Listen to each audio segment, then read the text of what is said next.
बच्चों first question में आपके पास एक बैग है, उसमें आपके पास 3 रेड, 4 ब्लू और 1 येलो बॉल्स हैं। अगर आप इन सब का टोटल करते हो तो आपके पास टोटल 8 बॉल्स अवेलेबल हैं। So number of sample cases possible are 8। First case में आपने येलो बॉल पिक करनी है, आपके पास एक येलो बॉल है, so probability will be NE over NS। NE is 1 and NS is 8, so 1 over 8। Second case में आपने रेड बॉल पिक करनी है, रेड बॉल्स आपके पास अवेलेबल 3 हैं, सो NE is 3 and probability will be 3 over 8। Third case में आपको not yellow pick करना है। नॉट येलो का मतलब कि रेड और ब्लू पिक हो सकते हैं। 3 + 4 करके आपके पास 7 आएगा, सो NE is 7 and NS is again 8, probability is 7 over 8। Fourth part में येलो भी पिक नहीं करनी और रेड भी पिक नहीं करना। मीन्स आपने अगर येलो को कैंसिल कर दिया और रेड को भी कैंसिल कर दिया तो आपके पास ब्लू बॉल्स अवेलेबल है और टोटल ब्लू बॉल्स 4 हैं। सो NE is 4 and NS is 8, cancel करके answer is 1 over 2।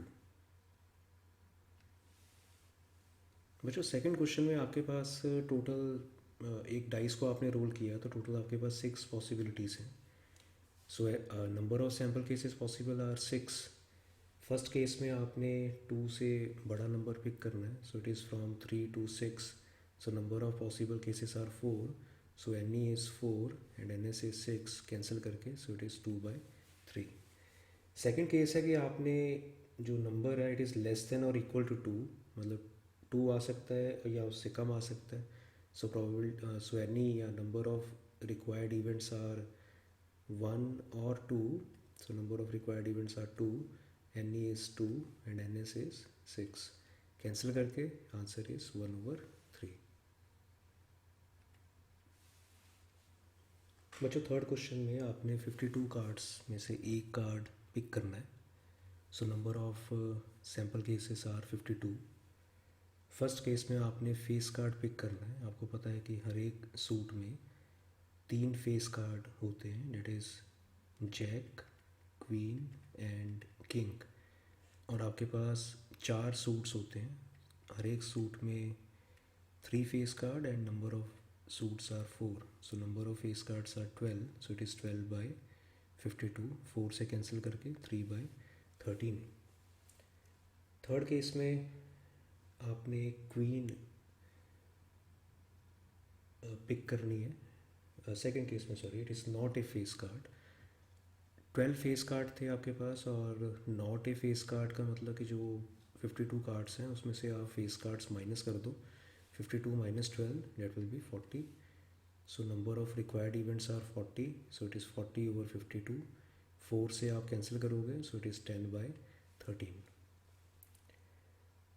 Third part में आपने ब्लैक कलर का क्वीन पिक करना है। आपको पता है कि 2 सूट्स ब्लैक कलर के हैं, that is spade and club, और दोनों में एक एक क्वीन होता है।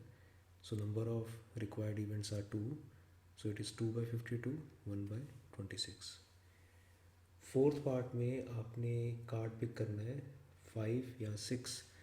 हर एक सूट में आपके पास 5 नंबर का एक कार्ड होता है और 6 नंबर का भी एक कार्ड होता है। इसका मतलब हर एक सूट में आपके पास 2 कार्ड्स होते हैं, 5 और 6 नंबर वाले, और टोटल सूट्स 4 हैं। 4 × 2 that is 8, so number of required events are 8/52। 4 से आप कैंसिल करोगे, सो इट इज़ 2/13।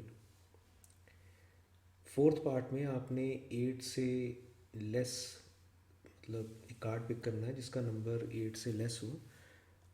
जो फर्स्ट नंबर वाला कार्ड होता है डेट इज़ फ्रॉम 2, जो पहला कार्ड जिस पर नंबर है डेट इज़ 2, तो आप 2, 3, 4, 5, 6, 7 इनमें से कोई कार्ड पिक कर सकते हो। इसका मतलब हर एक सूट में आपके पास 6 पॉसिबिलिटीज़ हैं और टोटल नंबर ऑफ सूट्स आपके पास 4 हैं। So number of required events are 24, so it is 24/52। 4 से आप कैंसिल करोगे, डेट इज़ 6/13।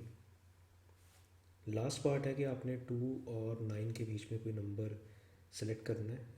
इट मीन्स आपने 3 से लेकर 8 तक नंबर सेलेक्ट करने हैं, 3, 4, 5, 6, 7, 8।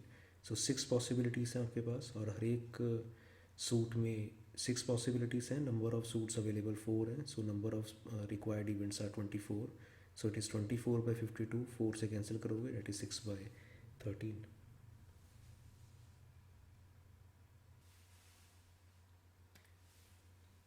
बच्चों फोर्थ के फर्स्ट पार्ट में अगर ए विन करता है तो उसकी प्रोबेबिलिटी 0.83 है, और आपको पता है कि ए विन करेगा और बी विन करेगा, इन दोनों प्रोबेबिलिटीज़ का सम 1 होता है। तो आपने निकालना है कि बी विन करे, इसका मतलब आपने 1 में से P A probability of A wins वो आपने माइनस करना है। सो आपने 1 में से probability of a that is 0.83 minus करोगे, so it is 0.17। Second part में आपको ये दिया हुआ है कि बी जब लूज़ करता है उसकी प्रोबेबिलिटी 0.49 है। जब बी लूज़ करेगा तो उसका मतलब यही है कि ए विन करेगा, तो आपने यही निकालना है कि a wins that is equal to b loses, so it is 0.49।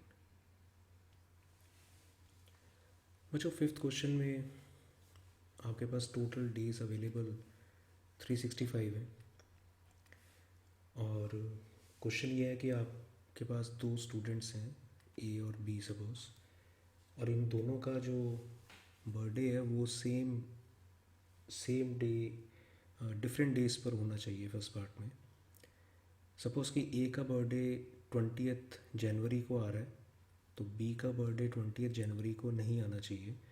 इसका मतलब कि अगर ए का बर्थडे आप एक दिन फिक्स कर देते हो तो बी का बर्थडे उस डे नहीं हो सकता, तो वो बाकी 365 माइनस 1 बाकी 364 डेज में हो सकता है। So required probability will be 364 over 365। Second case में आपने दोनों बच्चों का बर्थडे सेम डे निकालना है। सपोज़ कि एक बच्चे का बर्थडे 20th जनवरी को आ रहा है तो दूसरे बच्चे का भी 20th जनवरी को ही आएगा। इसका मतलब कि दोनों ही बच्चों का बर्थडे सेम डे आ रहा है, तो दोनों का जो रिक्वायर्ड इवेंट है वो एक डे है, that is 1 possibility. So required probability is 1 over 365।